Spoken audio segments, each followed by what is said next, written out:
Alright, today we're gonna fix this Burberry watch. Burberry watches are not worth retail at all. They usually use a Ronda quartz movement in their watches, or an ETA movement. The specs are decent. It's usually stainless steel and sapphire crystal, but I think they want like 450 plus retail for a watch like this. And on the used market, it's worth maybe 150, generally speaking. So I'm going to go ahead and get the battery replaced in this one, as it is dead, and we'll get this small seconds ticking again in no time. Let's get the camera down.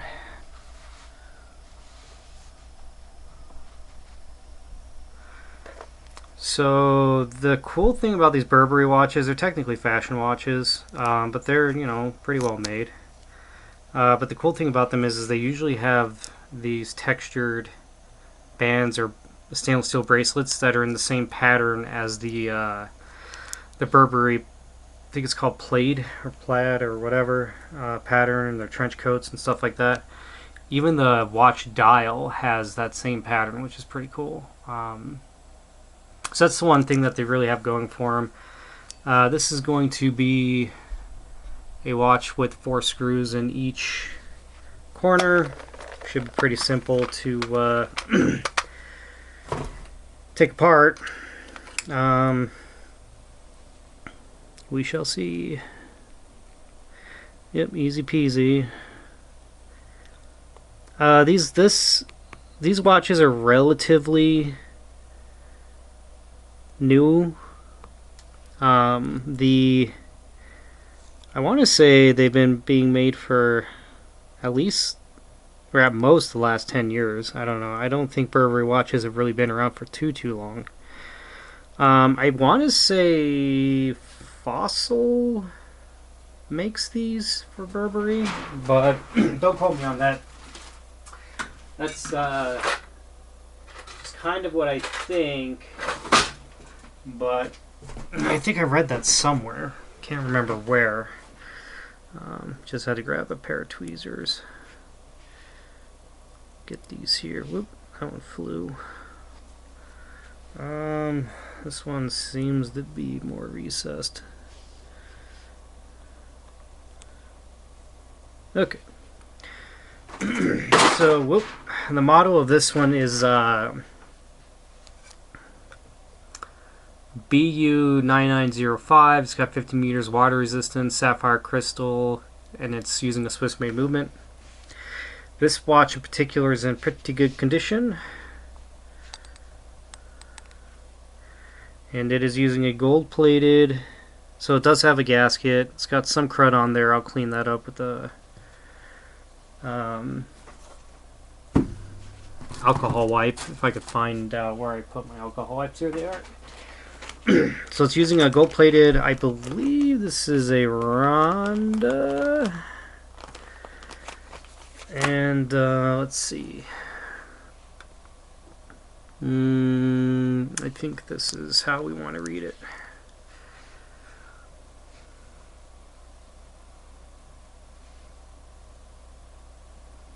Yeah, it's a Ronda 6004.D, it looks like. Is that correct? That looks about right. So, this is not a Swiss move or a Swiss parts movement. This is a straight up Swiss made movement. So they use good movements in these watches. Like I said, they're not too badly built. They're just kind of overpriced for what you get, in my opinion. And that's a theme for a lot of fashion watches, is that they're a bit overpriced for what you get. There's not a lot of horology associated with them, which is why a lot of people don't think they're a good deal. But if you like Burberry and you want to wear a watch, this probably is not a bad deal for you. Okay, this is really quite in there, isn't it? Huh. Oh, you know what? I think, yep, so we've got to watch, so this is the plastic movement spacer. We have two screws that are holding that in, and that's why I can't make any progress trying to pry this out. So we're going to remove the retaining screws.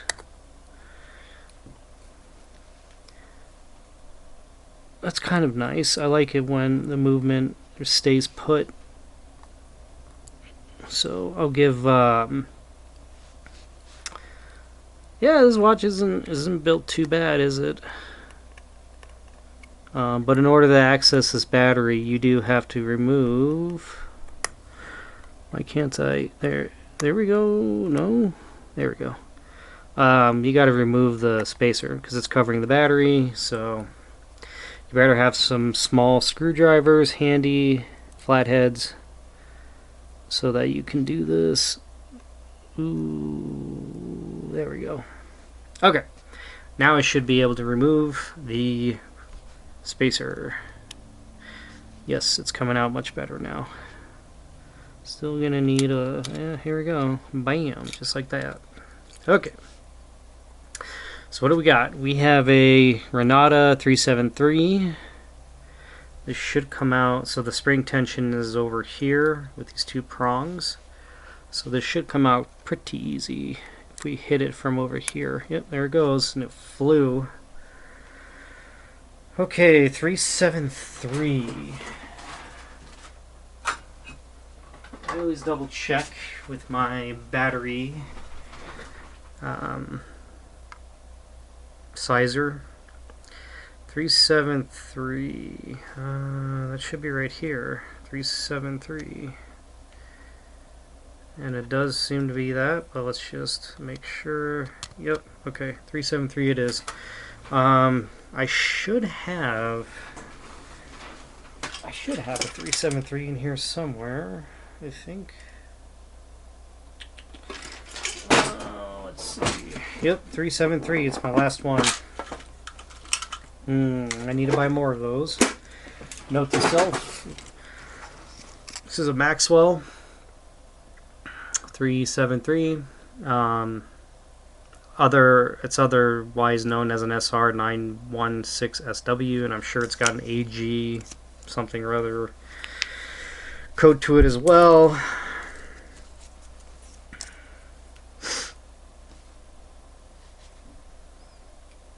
Okay, so if I push it this way, I'm going to get my glove on because I don't want to get fingerprints all over this beautiful shiny movement.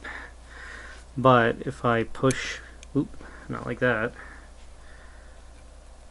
Oh, jeez. Okay, if I push in against the prongs, it should go in just like that. Now I'm going to get the spacer back in, and then we're going to see if it's ticking.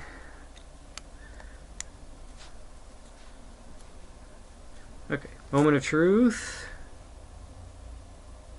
It's not ticking. You know what? Sometimes with these Ronda movements, you have to pull the crown out first before they'll start ticking, which is weird. Don't really get that, but let's see what happens. Pull the crown out, move the hands a bit, and still no ticks.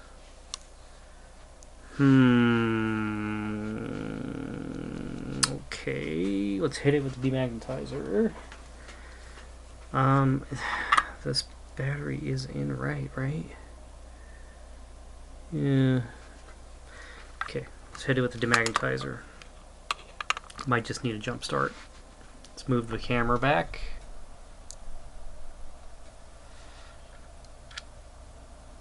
Huh, there it goes. Very cool. Just needed a jump start.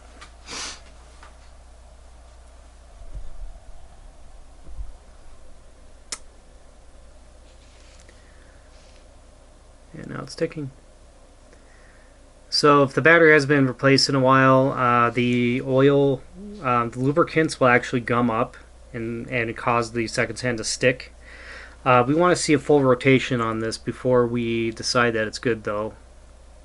I usually, because it might stick in the same place it was stuck at, but this one seems to be running great. So I'm pretty optimistic that this one will probably continue to run. So there you go.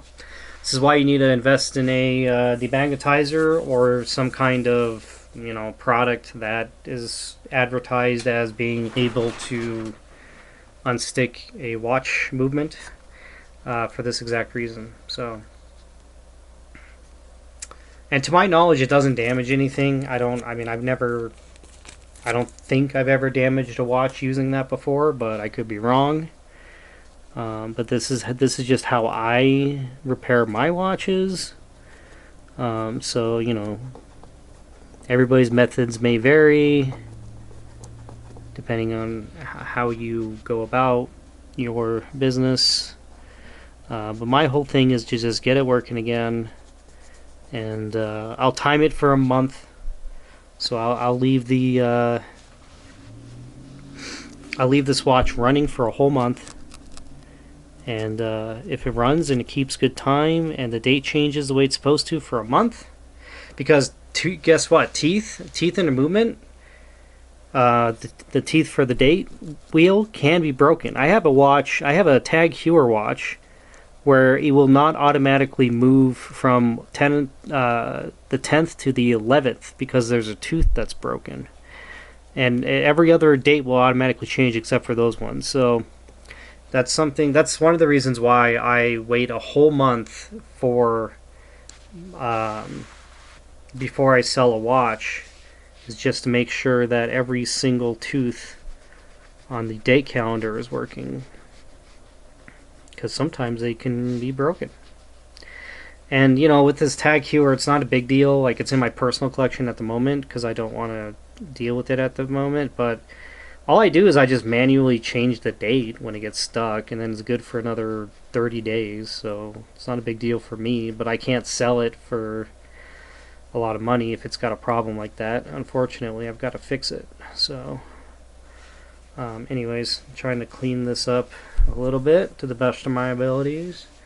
I'm not doing the absolute best job that I can, but I'm doing just good enough to where I'm getting all this superficial gunk off. It's a pretty easy watch to work on. I've definitely had watches that are a bigger pain, but as we could see, I got some of the gunk off, not all of it. The weird thing about some of these watch cases is they just stain, and you can't really get this stuff off without doing something else to the movement. Maybe I've got to use something abrasive, which I'm not going to do. So, because it's got a gasket, the customer's not going to see this anyways, so I'm not super worried about getting it perfectly clean. Okay, so this should go on like that, I believe. Let's see, let's turn this over one more time. Yep. So yeah, this should go on like so. It doesn't have any kind of an indicator of what side to go on, but I'll get all this. Ooh, wait, hold on. I'm missing something, aren't I? I forgot to put these screws back on that hold the movement in place. These are pretty small. Might be a little bit of a pain. Okay, there's one. I just got to screw it on. I'm going to move my camera up a bit so I don't hit the lens. Ooh, don't want to strip anything. There we go. Okay, one.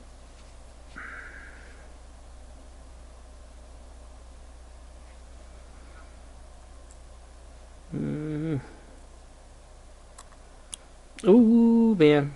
Alright, you gotta watch out. These screws will fly just like that multiple times. I hope this doesn't fall on the carpet. This is gonna be a pain to find if it gets in the carpet. Alright. Yeah, one word of advice: if you could avoid working with carpet, that'd be ideal. Okay, these tweezers are slightly magnetized. That's causing me problems here. Oh boy. Oh jeez. Oh man. Oh, come on. I'm gonna cry.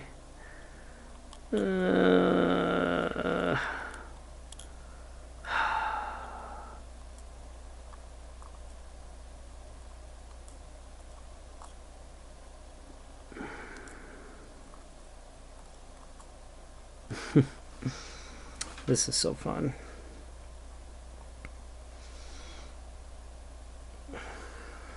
See, I can't put too much pressure on them because it'll fly if I mess this up. And it lands... Come on. Arrgh. This is so fun.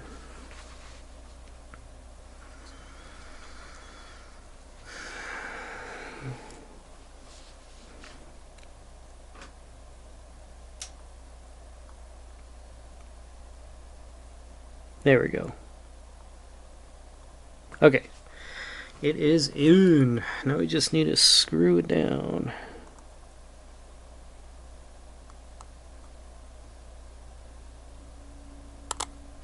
Great.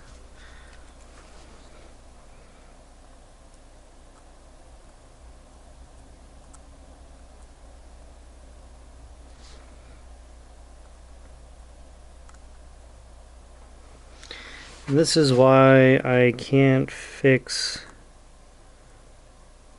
mechanical watches, because I am not good with working on these small screws like this. Okay, there we go. Alright, and we're done.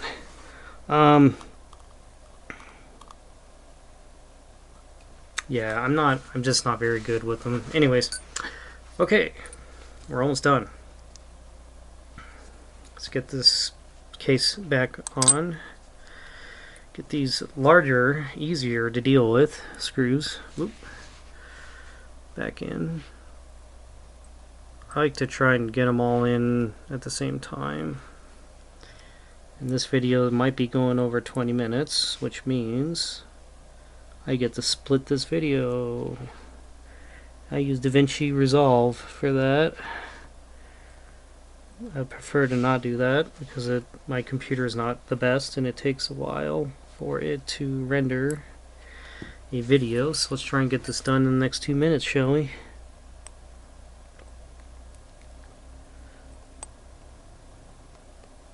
Come on.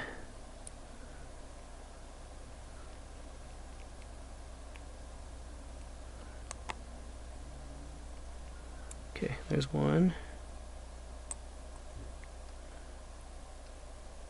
2, 3, 4.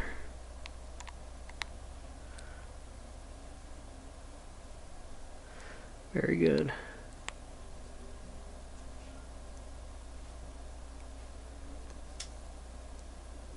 Alright, there we go. Done.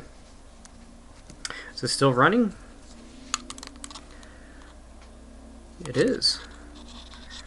Is it going to change a date?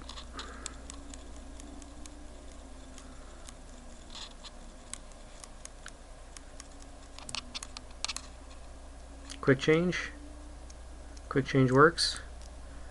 Normal change. There it goes. Cool. Alright, I'm going to set this and let it run for a month and then probably try to sell it. Very nice. Alright, well, thanks so much for watching. And yeah, I hope if you have to repair this watch, it goes better for you. Goodbye.